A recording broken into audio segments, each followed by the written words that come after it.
Hello, Louisville. Guess who's coming to dinner?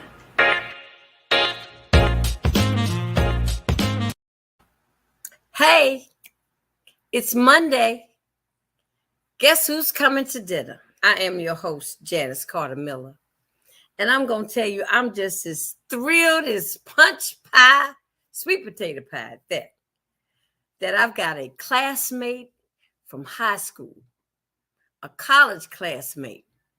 You know, when your friends, leave the nest and go out and do great things, you have to kind of say, we went to school together. You're proud. In Louisvillians, we have that Muhammad Ali spirit that we all think we're the best at whatever it is we do over here, honey. Let me tell you. So don't get it twisted. Nothing has changed. We just are seasoned now. And so today I'm bringing a friend of mine from Shawnee. I think we went to junior high as well as high school together. I'm going to introduce to some and present to others my classmate, Mr. Bruce Johnson. What's up, Bruce? Janice, how you doing? How you doing? You haven't changed. You haven't changed at all.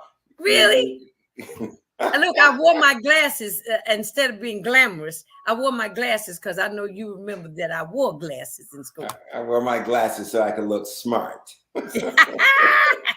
You were smart in school. You were very smart, but you were always I used to make fun of your voice.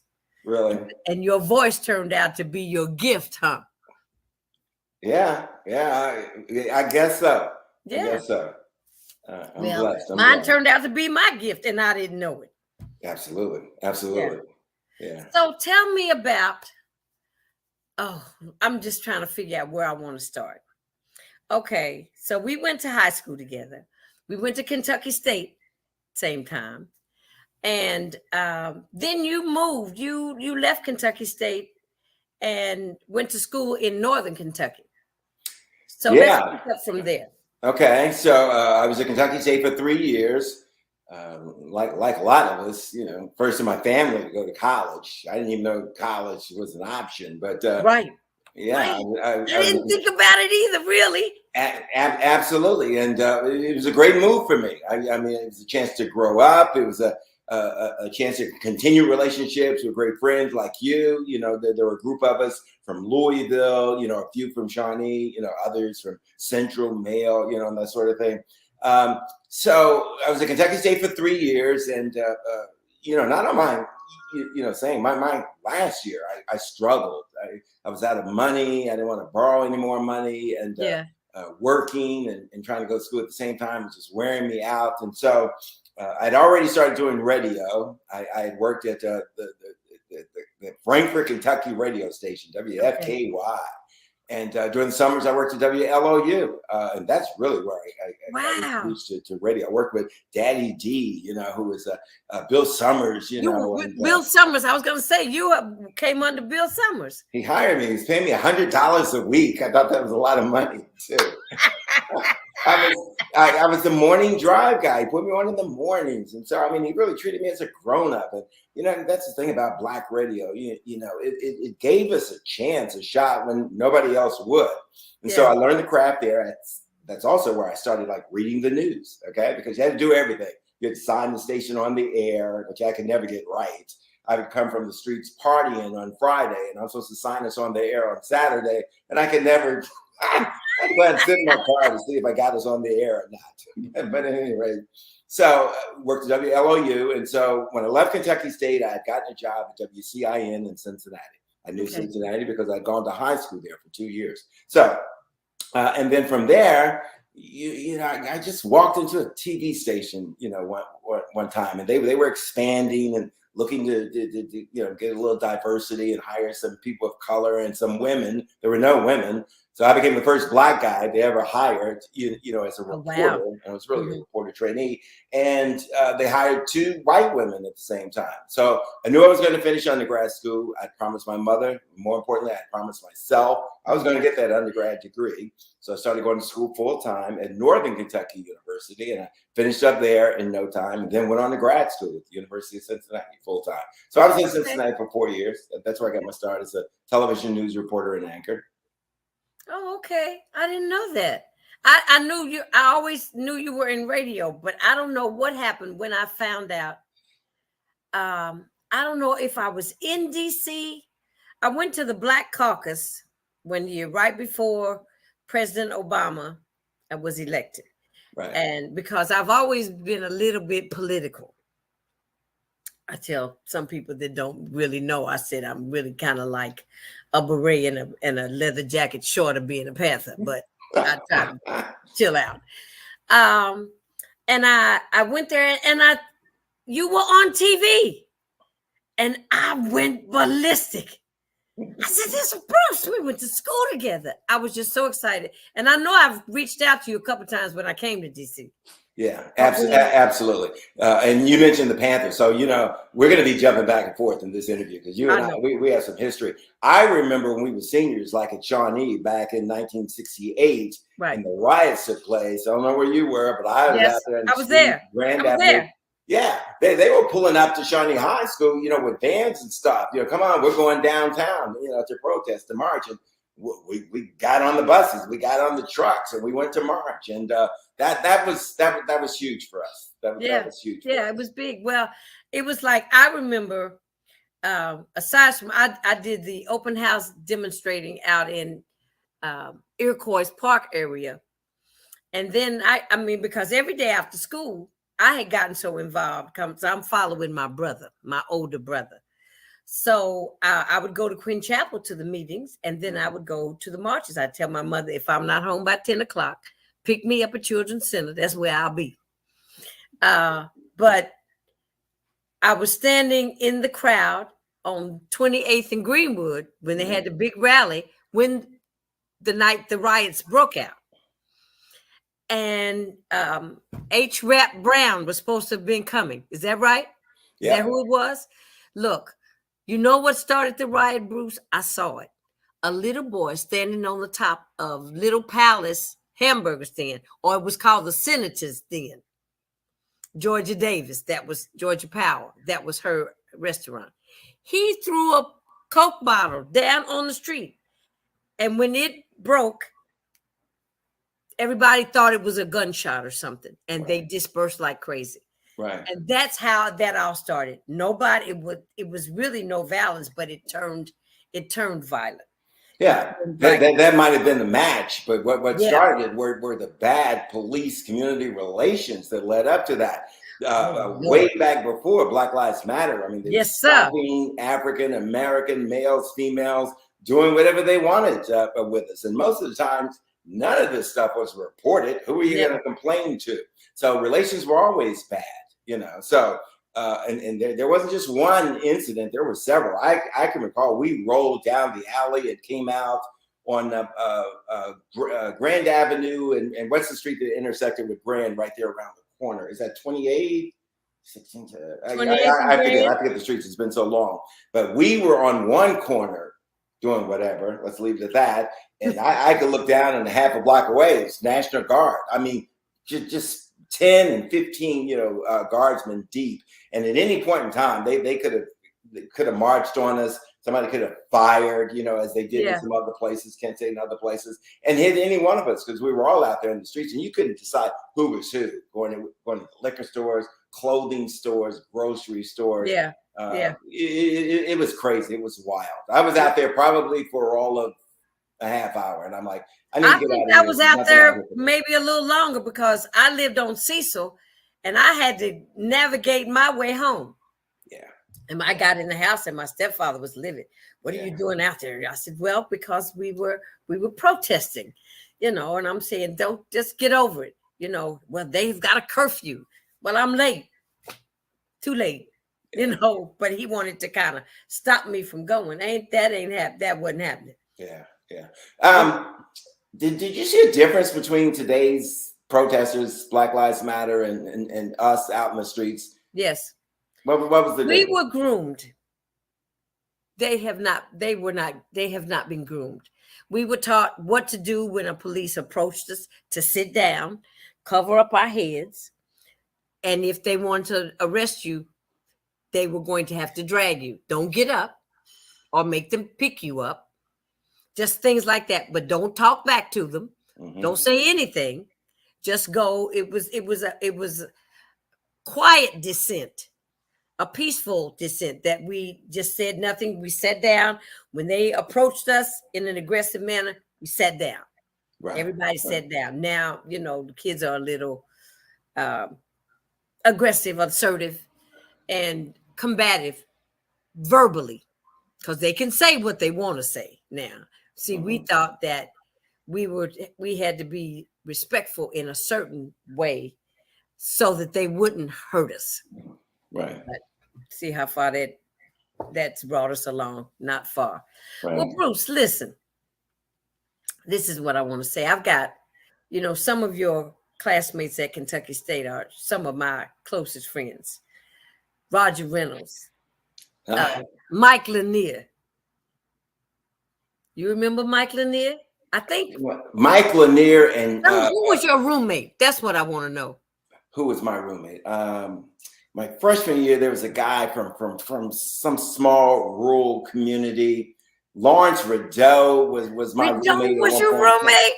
Crazy Lawrence Rideau from Chicago. Mike Lanier, our homeboy, came to visit me a few years, and we stay in touch on Facebook. Oh, okay. So he's doing quite well. He and Andy Williams from New Jersey were roommates, and so they both came through DC one time, and we hung out a little bit. I took him to the famous Ben's Chili Bowl, which is the iconic restaurant here. Roger Reynolds, Skip, he's a fraternity brother of mine. He's Catholic, and so I haven't seen him in 100 years, but Lyman Reed, Portia, Lyman and Sandy live in Indianapolis. Yeah.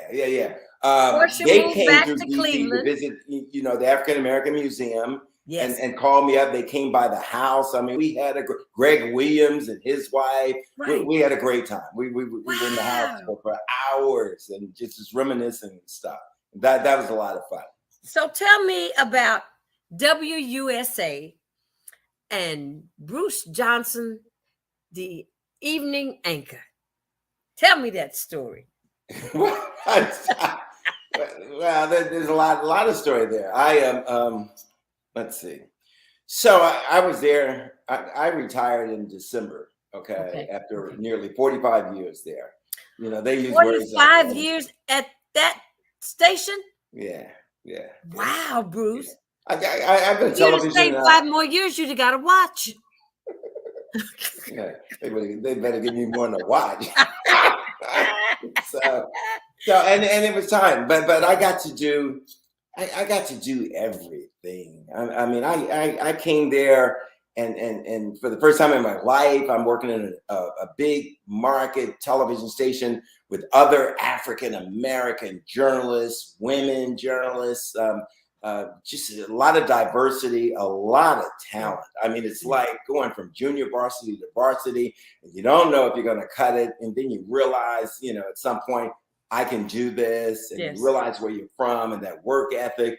And you realize that you're there representing your mother, your siblings, and all the others of us who didn't get these kinds of opportunities. So it was almost couldn't afford to fail. And which is to say it wasn't easy. And I didn't make mistakes, didn't have issues and that sort of thing.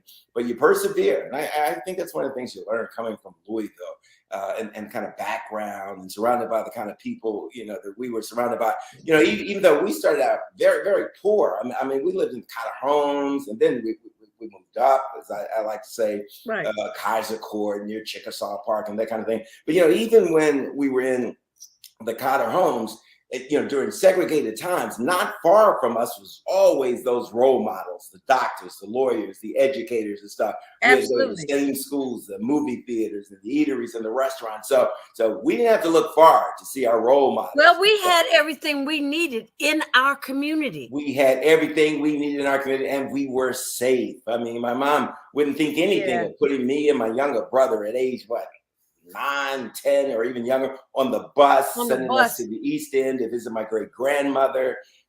We'd go to the movie theaters alone. I mean, and it wasn't call ahead. take your cell phone out, let me know every step of the way. No. There was never a phone call. They weren't worried about you.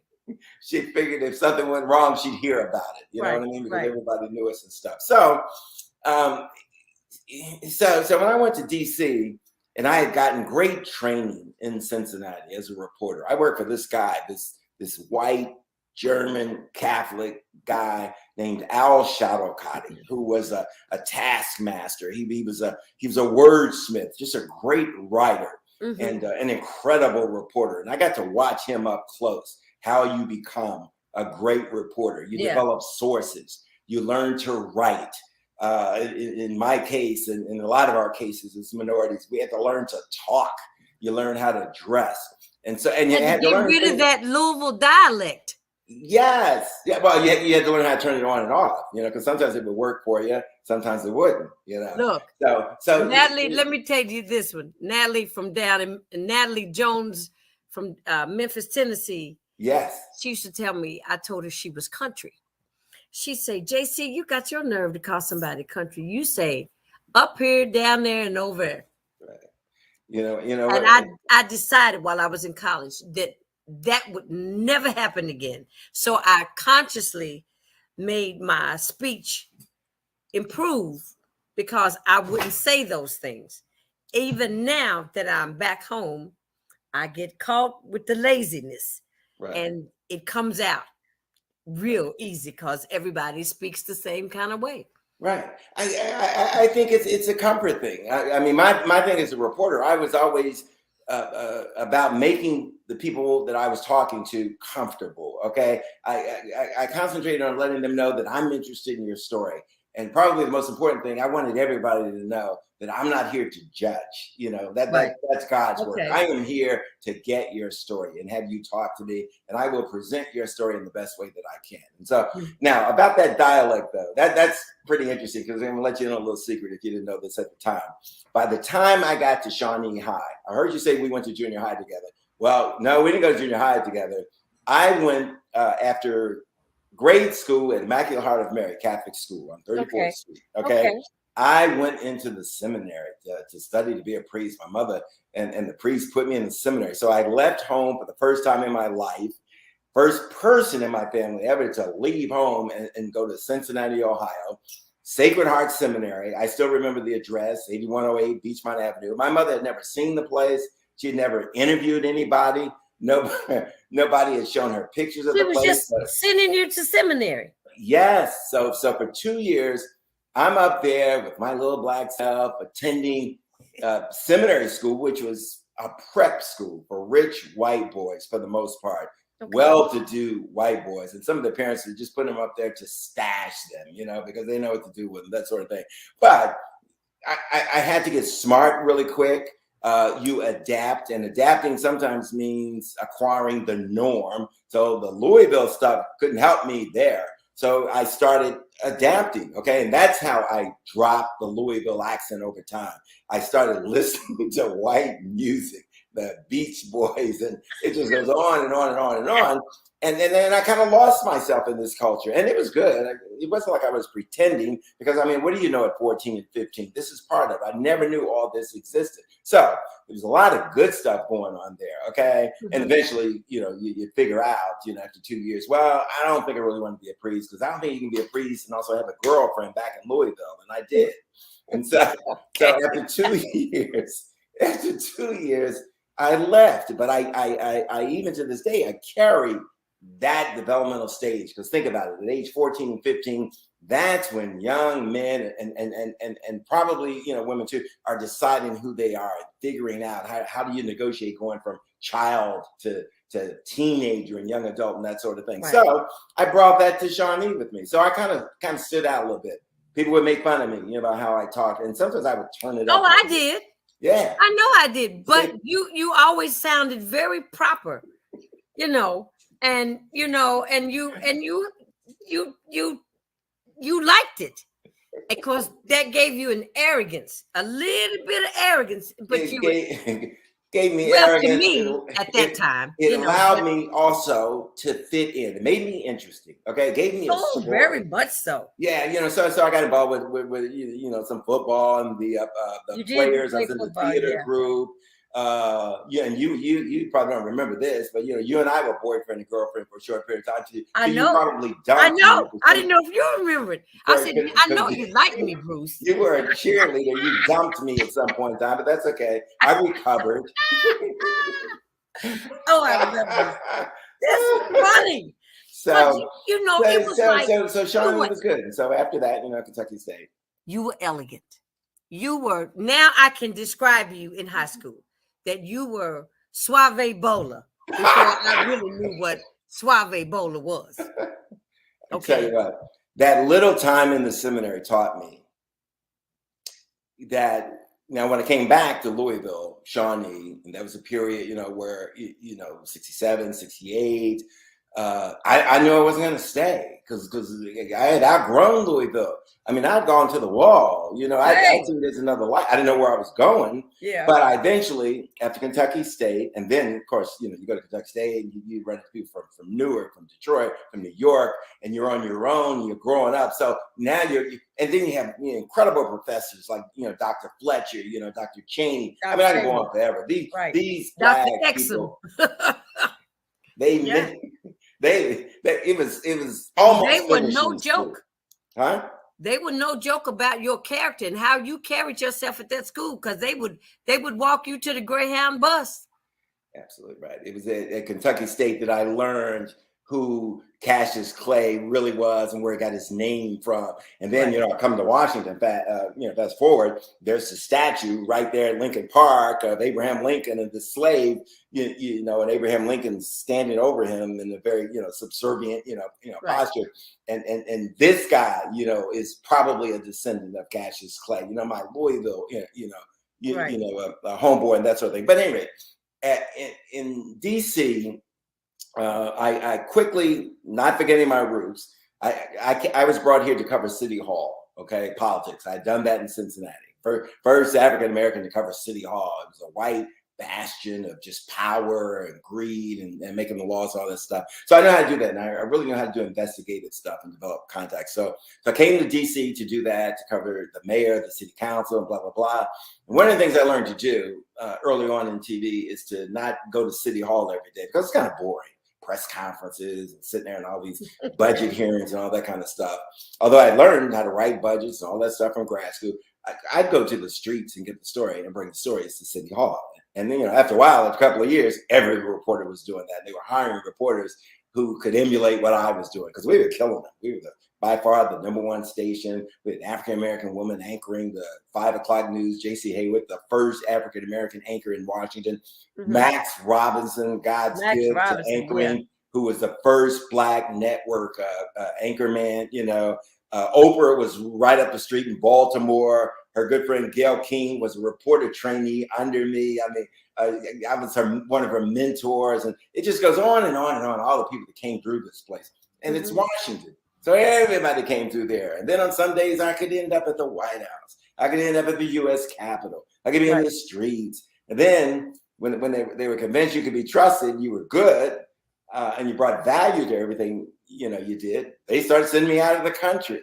I mean, I'm this poor kid from Louisville, from Kaiser Court, and what is it, 1627 South 34th Street. I mean, I've been to Moscow, I've been to Paris, I've been to China, I've been to Japan, I've been to I've been everywhere. So really blessed, really blessed. Isn't that wonderful? I mean, I share some of my life with you. Because we're catching up with each other today. It's just a conversation. It's not so much I'm trying to be so investigative about asking you the right questions. But like you, I've been able to see the world with my music. I lived in Paris for 5 years. I've been to Hong Kong. I've been to Istanbul. Look, during the time right before they invaded Kuwait, and my Pan Am flight, and then you know how long ago this is, a Pan Am flight. Right. had the one I was supposed to come home on had a bomb scare. And so I called the airlines. I said, well, I need to switch to Delta. They said, oh, no, it's okay. You can get out. I said, no, you don't understand. I can't get on this plane. But I mean, I've been so many places alone. I mean, I worked in France, in the French Riviera. And I opened my door and I look and I said, wow, the French Riviera. I said, it's a damn shame.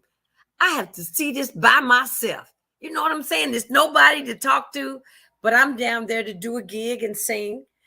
But my exposure has made me very comfortable with maybe a lot of the rest of the world, like you.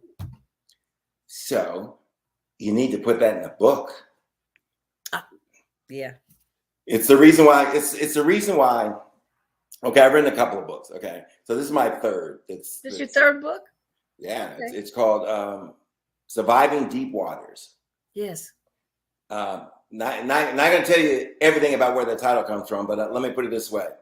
Chickasaw Park, the Ohio River. Okay. That's where the title comes from.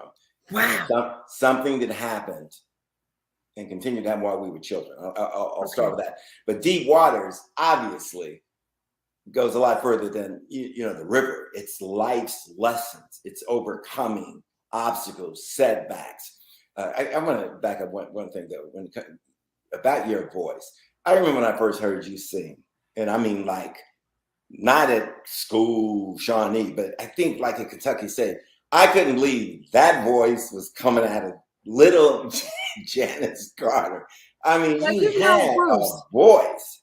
I sang for class day at Shawnee. Talking about a voice.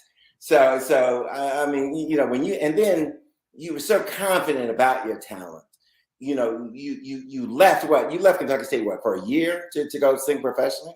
I dropped out halfway through my sophomore year. Yeah. Just for one semester. You didn't drop out. You took leave. I took leave. Okay. You took leave because you went to try something else, came back and hadn't missed a beat. Y'all pledged on time. You graduated. I mean, not only can she sing, she's smart.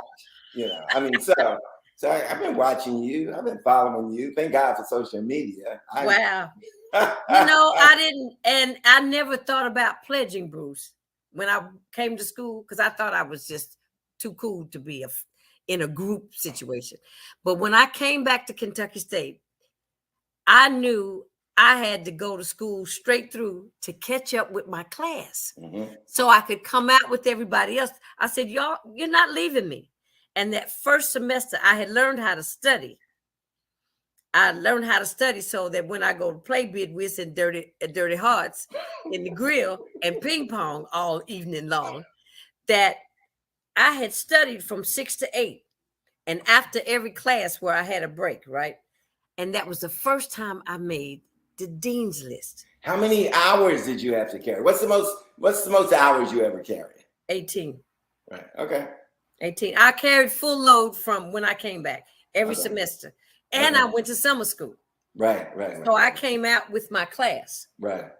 But what happened was when I came back to Kentucky State and I decided to pledge and I made the dean's list, that's when I said, I was hanging out with some Deltas, right?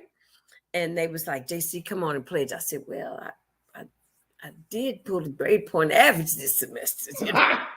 Right. So then that propelled me to pledge, which was a wonderful experience for me. I found out how to play that game really well. If I'm gonna get in trouble every night, then I'm gonna do something every day. They say JC from Louisville, itsy bitsy, teeny weeny, bip bopping mama from Louisville. That was my line name. But I mean, so this is my, like you, this is my Deltaversary. Is this your 50 years? 50 years last year was my last year. Okay, this is my 50th year. Yeah, me, Dwight Carter from Indianapolis, Bobby Calvert from Louisville. They called him Dwight Dwight Carter passed away. Yes. They called him Not DC. adult. DC. We got him DC, and fortunately for me, he had come to visit me. You know, that summer before then, he was right outside of DC, and we got to see one another. Bobby and I, we haven't talked in a while, but we would keep in touch by phone, and you know how it works. You know, as a pig farmer said to me one time in North Carolina. He said something will always bring you back home, if nothing but death in the family. And unfortunately, normally that's what's brought me back, to Louisville, a death in the family. And so I haven't gotten back, nearly as much as I did like when I was in Cincinnati, that sort of thing. My mom died a few years ago. I came back. I had a sibling who died, a couple of years before that. I came back. And Muhammad Ali dies. I came back to cover the funeral.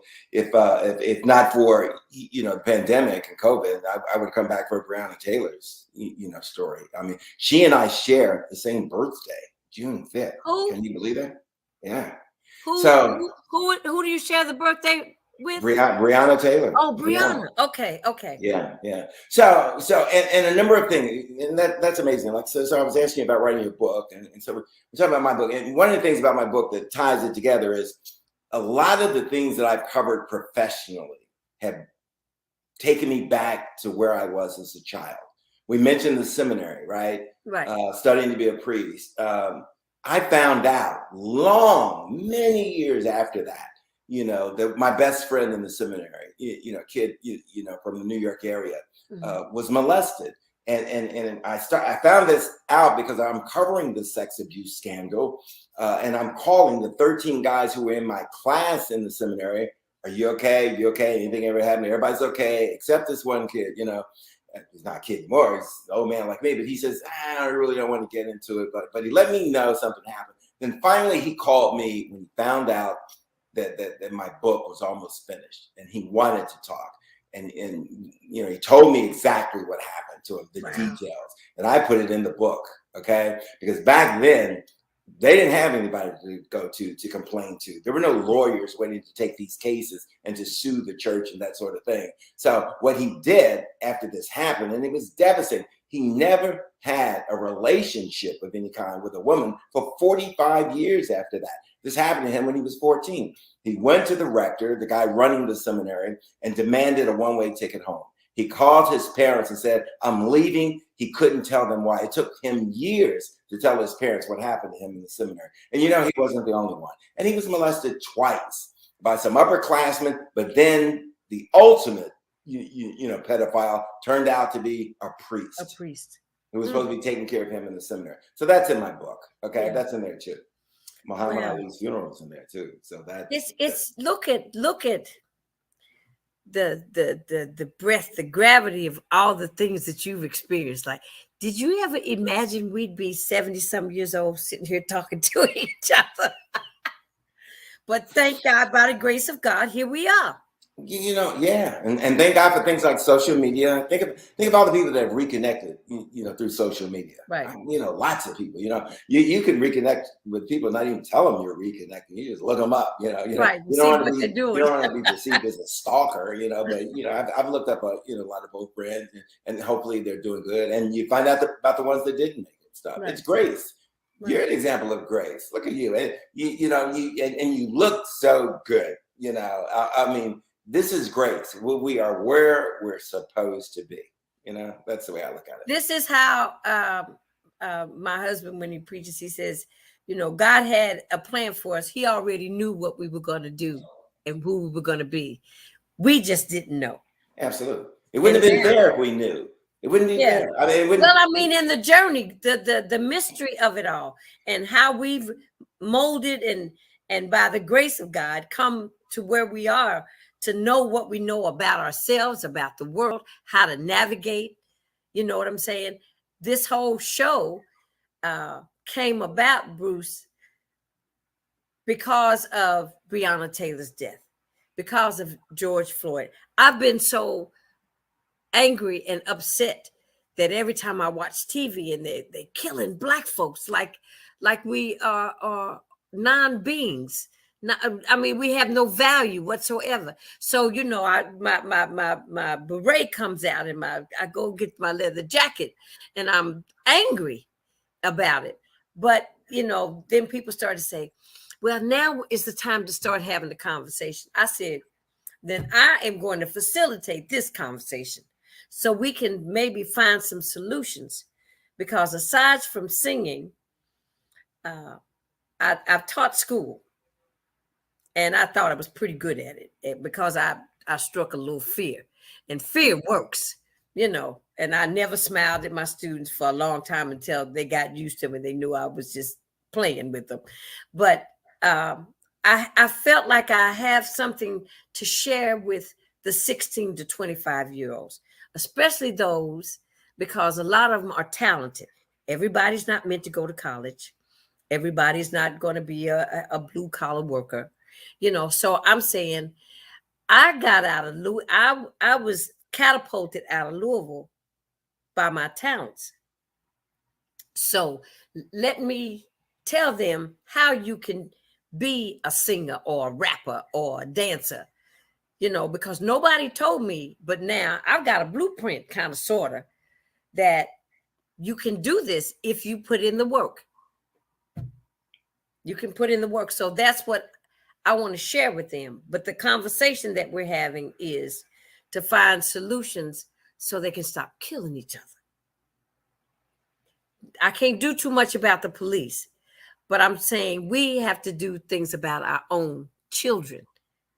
And right now, Louisville's having a problem getting a hold on the death. All over the country, they're having a problem. It's not just Louisville. I mean, homicides are through the roof here in Washington. But you're absolutely right, and I love how you pivoted from Black Lives Matter, police having the authority, right? To kill us, and getting away with it. Right. Okay, to what we're doing to one another. And then there's the whole health disparity issue. It goes on right. and on and on. It's amazing we're not an endangered species.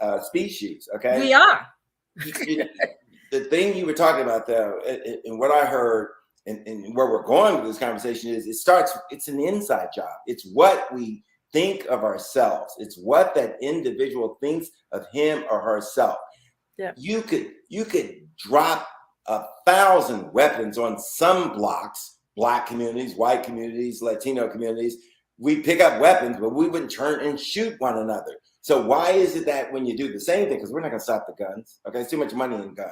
It's kind of like the war on drugs, okay? You didn't stop the weed, you didn't stop the cocaine and all that kind of stuff. It's too much money in it. Same with guns. So why is it that some people take the guns and quickly turn on one another? It's an inside job. It's what you value. It's what you think of yourself. Right. When you are convinced you have no future, when you're convinced that you probably already outlived your dad, your brother and others like that, you don't value life. Okay. You expect, to be taken out at some point in time, whether it be by a cop or a neighbor or a friend or whatever. And the other thing has to do with, where are your values? Where do you get a sense of identity from? If you get it from your boys, who dropped out like you did, and they become your family and your support system, you're in trouble. You're in real big trouble. If mom and dad, if there is a dad and mom, and if they no longer have any influence over you, if you can't look to them as examples, and Janice, it's tough being a living example. Remember how we came up? It used to be, do as I say, not what I do. Lord, yes. I'm watching you. Mm-hmm. I'm watching you. You know what I mean? So we had all these crazy rules. We beat kids with whips, belts, and all that shit. But just think, we came up with things that we, in turn, how many times have you said those things to your kids? Because you remembered them. Do as I say, do. How come I can't do it? So-and-so's mama, let them do it. I'm not so-and-so's mama. My thing, and not only, did I not believe in striking my kids, and they can tell you, I tapped my daughter one time on the butt when I saw her clock her younger brother by 7, and you would have thought that I beat her. That was a one and done kind of thing. But I don't believe in corporal punishment, especially when you do it as punishment. Yes, I will beat you into submission. No. Right. I think that's wrong. I don't think that teaches us anything. I But really you don't. know what, Bruce? You know what that did when they started to tell us, when the government got into how we dealt with raising our children? That didn't help us at all. Right. It didn't help us at all. You know, number one, when you go all the way back, when we started the welfare thing, in order for a woman to receive welfare, the man could not be in the home. Absolutely They put the brother out of the sister's house. Okay. Right. So now we got welfare and ADC checks, right? So the man's out, and now they tell us that we can't discipline our children. I will go back on the discipline thing to, it started during slave time for us. Okay. The master just taking us out, beating us into submission, unconsciousness as an example to the others. Okay. Right. This is what happens to you when you don't stay in this path that I've given you as a slave. And we, in turn, once we were free, we carried that on. It was all about power. It was all about fear. Black men getting some booze, some liquor in them. You turn on your woman and you're beating her like the master, beat you. Seriously, we got to get real by that. We got to stand up to that. And we have to. Those are conversations people don't want to have. Those little conversations, even the conversations about us killing each other. Those are conversations we have to have. We got to have them. We have to have those, or it doesn't stop. And I think those conversations are taking place. And we need to make clear we have made incredible strides given where we came from. And I'm not talking necessarily me and you. I'm talking about us as a people. As a people. Show me another group of people, that had to go through what we've been through. And every time we made these incredible strides through Reconstruction and everything else, Barack Obama and everything else, there was always this undercurrent waiting to pull us back, changing the laws, the rope-a-dope, the John Lewis voting rights bill, right? Yeah. It always happens because they get jealous. They think as though, if we're getting it, if we're gaining, somebody's losing. We're taking it from somebody else. But that we're going to overpower them. Not that we're going to use our power for good. That is like we're going to use our power to overtake them or something. We're just trying to coexist. I write about that. If we just want to coexist. Now, if they can't understand why we would want to coexist, they talk about assimilate. I tell people all the time, I said, when they put us on those ships, we didn't think we was going to sandals. Right. They took us away from our whole culture. And now you don't want us to be a part of the American dream. And we've built it for you, right, but we can't partake. Give me a break. I have I call it a sense of entitlement. I know others call it white privilege.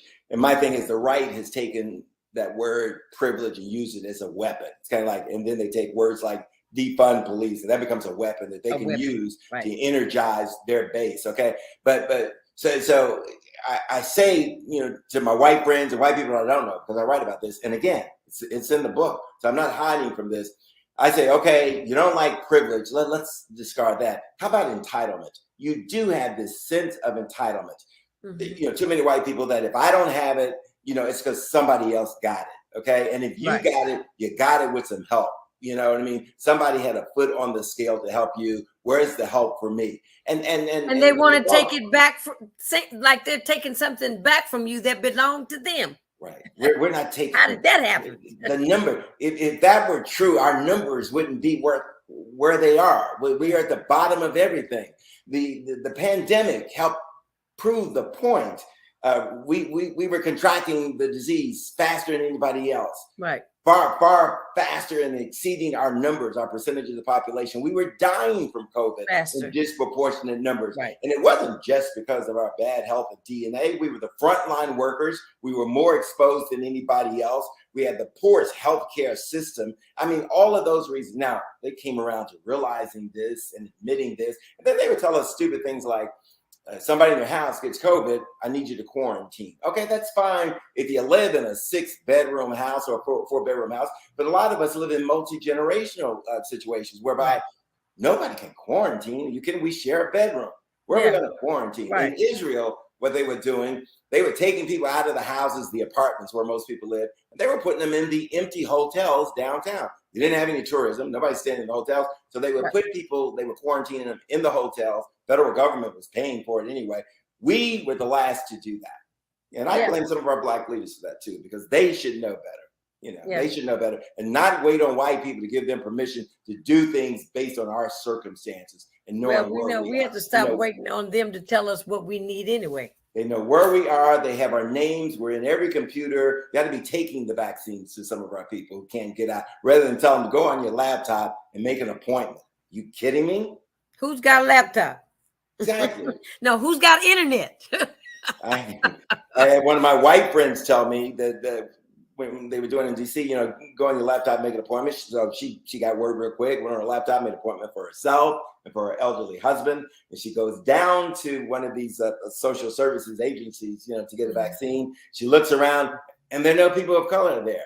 Any other day, it'd be nothing but people of color there. She calls me and says she's so embarrassed. Where are the Black people, Bruce? And I'm like, they don't have the laptops. They don't have the computers. They didn't have the transportation. You were first in line. She felt so bad. She left $500 a contribution to this place.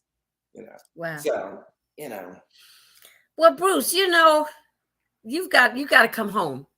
So you're going to come home when is the book coming out? And give me some information, because I've got a little banner that I can make here. Absolutely, I'm coming home. The publishing date for the book is January 25th, which means you can get it before then. As a matter of fact, the book is already up live. You can order it right now on Amazon. It's called Surviving Deep Waters. If you do a search, Surviving Deep Waters on Amazon, or if you go on Amazon and put Bruce Johnson in there, my name comes up and you'll see the page. So tell me what you want. Tell me what you want me to put on this banner. Just Surviving Deep Waters? Surviving Deep Waters. It's by Bruce Johnson.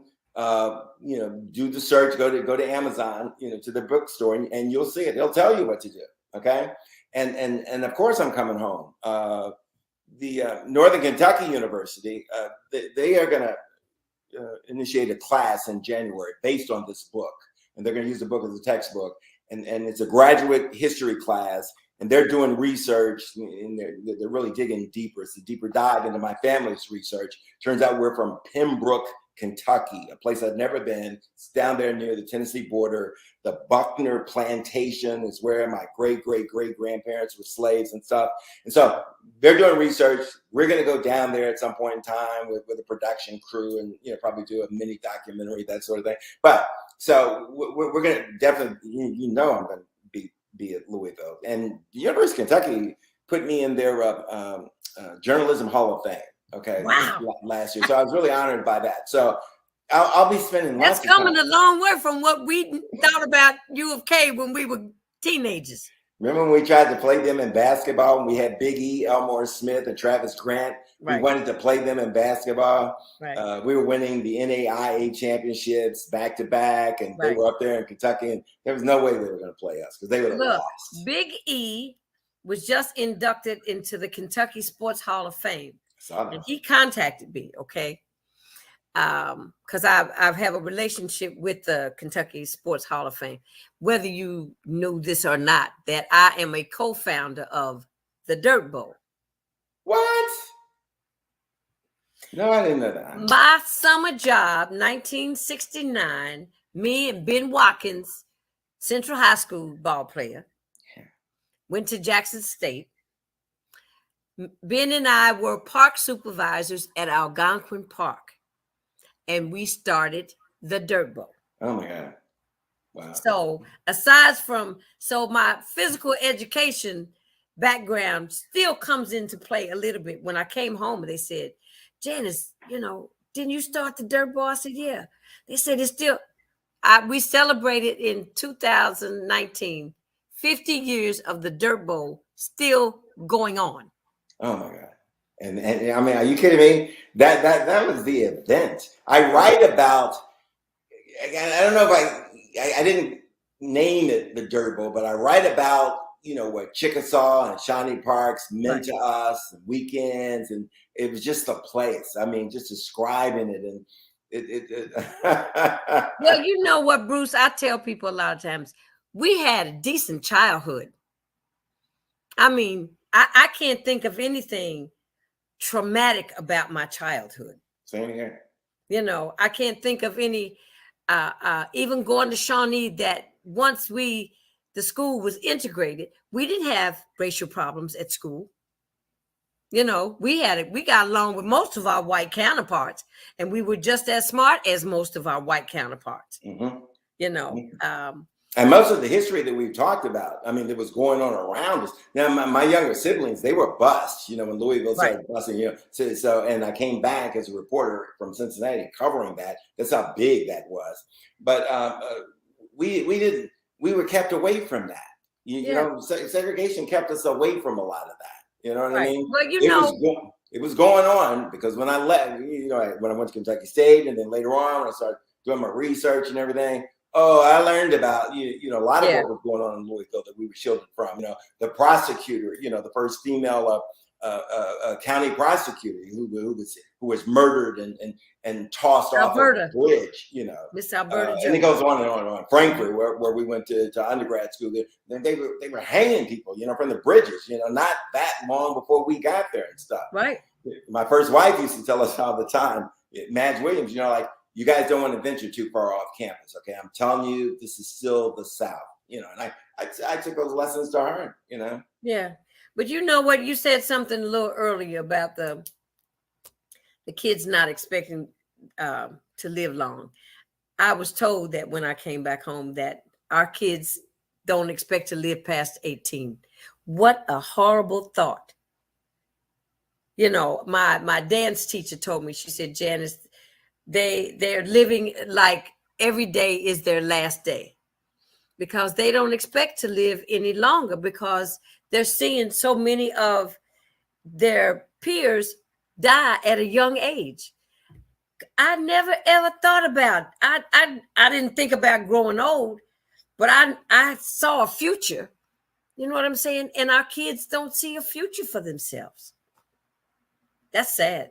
That's sad. It's very sad. And what's also sad is that you come to the realization you can't save them all, but you come to the realization you got to do what you got to save some of them. Start with what's in front of you. Who's in front of you? You know, I wrote a recommendation just today. Young guy who is from DC, tough neighborhood. The youngest of 6 boys, and raised by his dad. Okay, let's say it for the fathers who are hanging in there and doing yeoman's work. Raised by his dad. This kid now is a sophomore at Old Dominion University. Okay, down in Richmond, Virginia.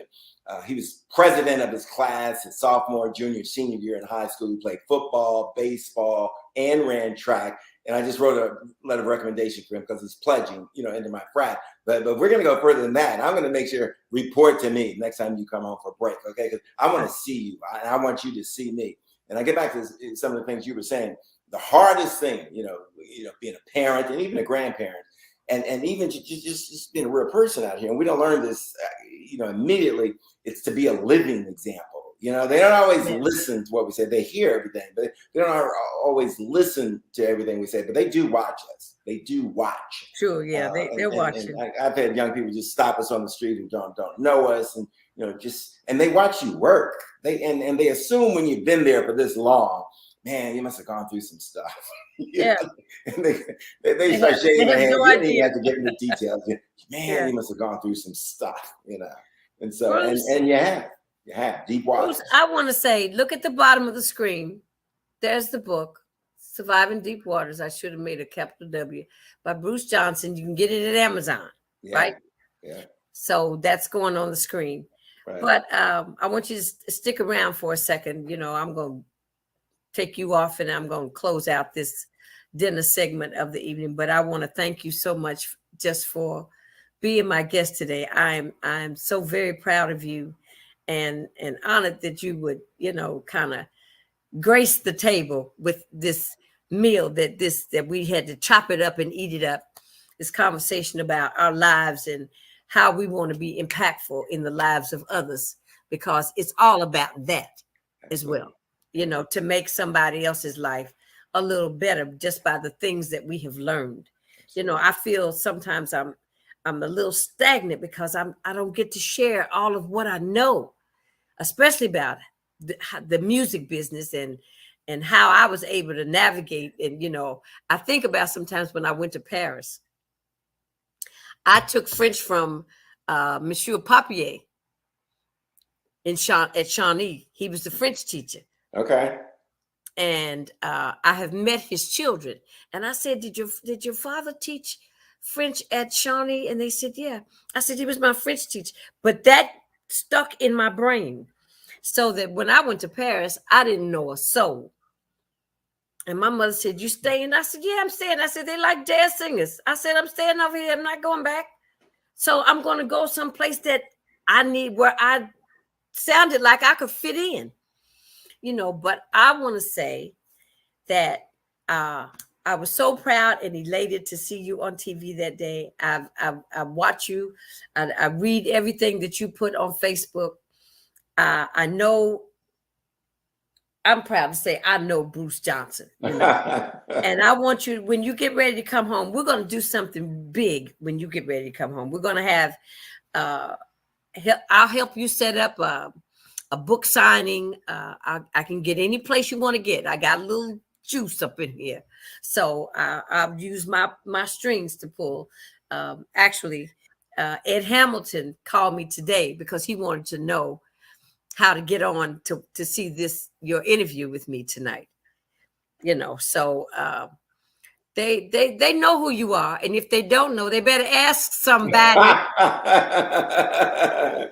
Thank you. And thank you for coming on. And I'm going to tell you, Beverly Johnson sent me a note earlier today. She said, tell Bruce we had a lot of classes together from Kentucky State. She ended up being a principal and has retired from Lyman T. Johnson Middle School. But evidently you had some classes with Beverly. And she told me to say hello to you. So I'm saying, hello, Bruce, from Beverly. But this was just a joy. This has been a joy and a real treat for me. And if nobody else enjoyed this, I know you and I enjoyed it so much. Absolutely. Okay. So we'll stay in touch with me. Let me know how things are going. Hang around for a minute. Let me close out my show and then we'll chit chat. Okay. I forgot how to work things. I got so excited. Bruce Johnson. All right. Louisvillian. When you're a Louisvillian, you are all of that, because we always have been kind of, like I said, the spirit of Muhammad Ali just penetrated this whole city, that we knew that we could be anything we wanted to be. And several of us, even the ones that stayed here, ones that went away, they went out into the world and they conquered. So, when you go and do good things, God blesses you. It's just how it works. But that's my friend, Bruce Johnson, Shawnee. We were Indians back in the day. We're Eagles now. Shawnee's Eagles. They got rid of the Indian. They're Eagles. Kentucky State, we are still thoroughbreds. Bruce and I didn't talk about it, but it seemed like our school might be in a little trouble. I saw that yesterday that, looks like our funding sources or our finances are not in good shape. So we're going to have to look into that. Because we don't want that to happen. I think my 4 years at Kentucky State were 4 of the best years of my life to date. I set benchmarks for myself. Kentucky State, 5 years in Paris, Las Vegas. Now I've been married for almost 11 years. Who'd have thunk it? But on that note, it's dinner time. Guess who's coming to dinner? Bon appetit. Enjoy your meal. I'll see you on Friday. Take care.